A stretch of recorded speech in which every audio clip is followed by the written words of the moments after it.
Good afternoon, everybody. Uneducated Economist here. Got a mail call video for you guys, so I'll open up the mail at the end of the video.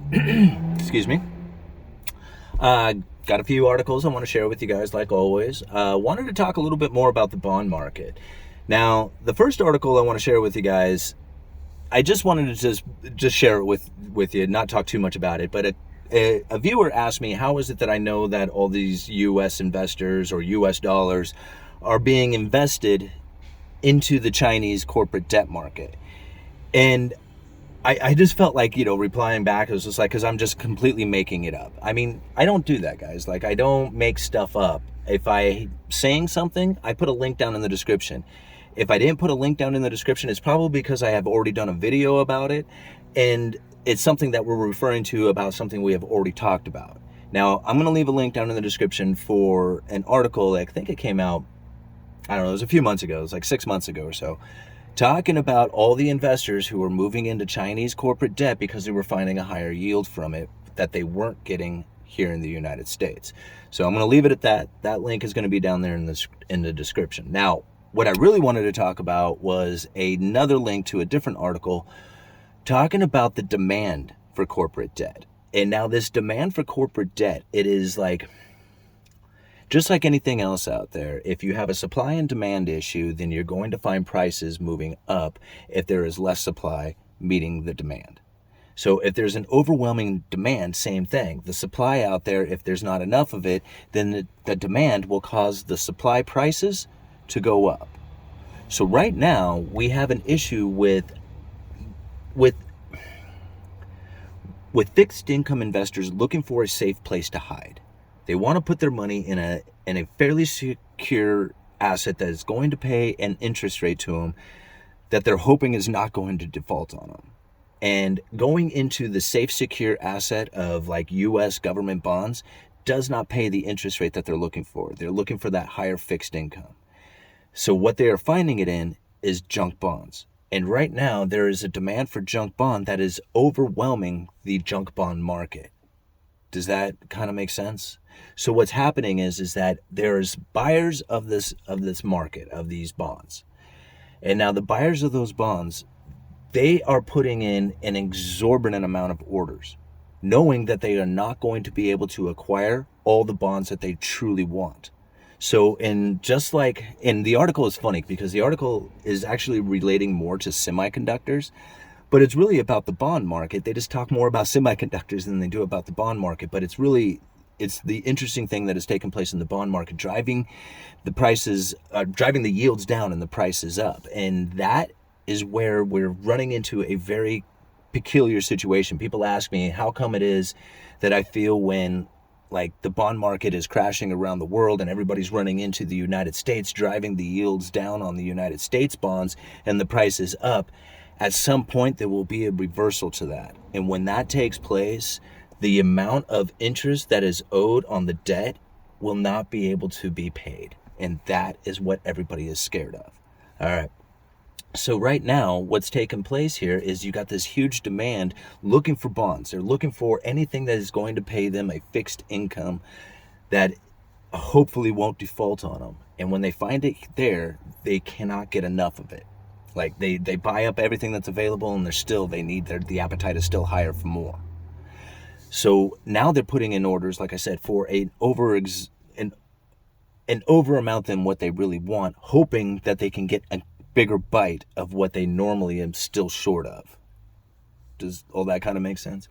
It's a very interesting article. Like I said, they talk more about semiconductors than they do about the bond market, but I thought that was very interesting about what we are experiencing right now with the interest rates on these corporate debts. Now, you got to think, these are like the zombie companies. These are like, companies that would not exist if they wasn't for the fact that they're able to take out ever increasing amounts of cheap debt.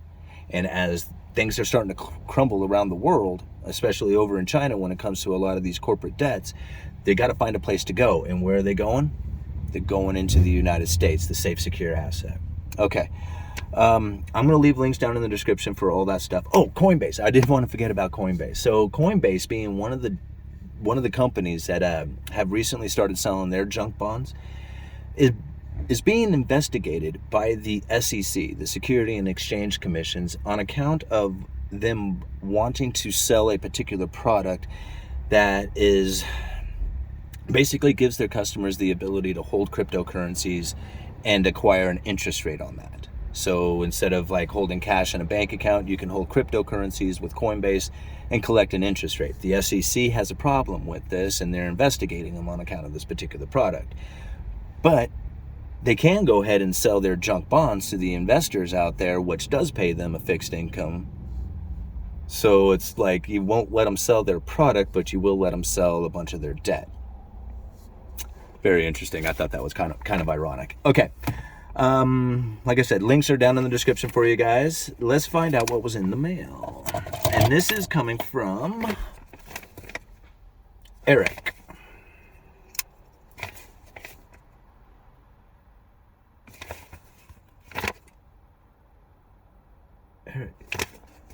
I've been trying not to say where people are from too much, just in case, like, they don't want to be known.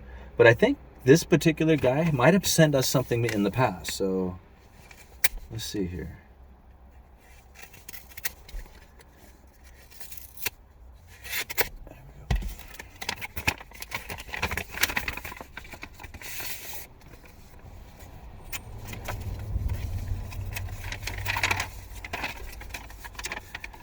All right.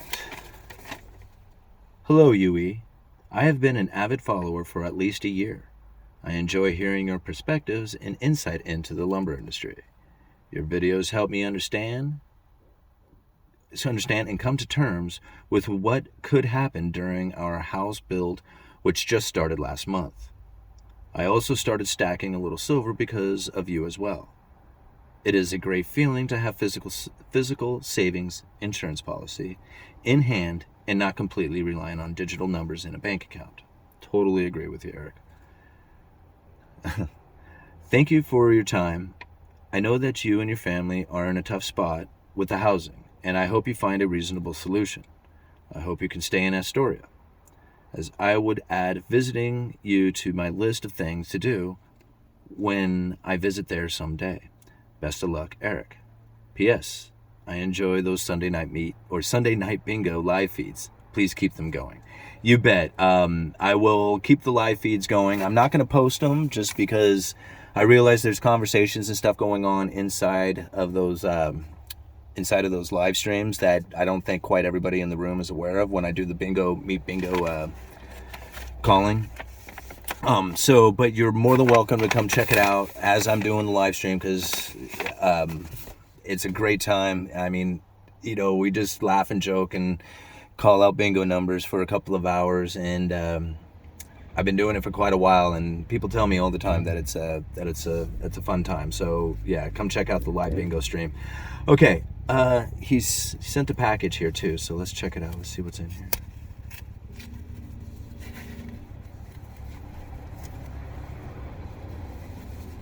Oh, right on. Truman Gold and Silver Exchange. 1 troy ounce fine silver. Right on, brother. Thank you so much, Eric. I really appreciate that. And I really appreciate what everybody has done for the channel. And I thank you for thinking about me in the housing situation that I am in. Now, I haven't talked a lot about it, and I'm sure you guys are probably very intrigued onto what is taking place right now with me. Now, I don't want to talk too much about it because I have many irons in the fire right now as far as trying to find and secure a place, and I don't want to upset any one of those particular avenues. So I've been really trying to try and keep a low profile on what it is that I am exactly doing. Like I said, because I don't know. I don't know what I am doing.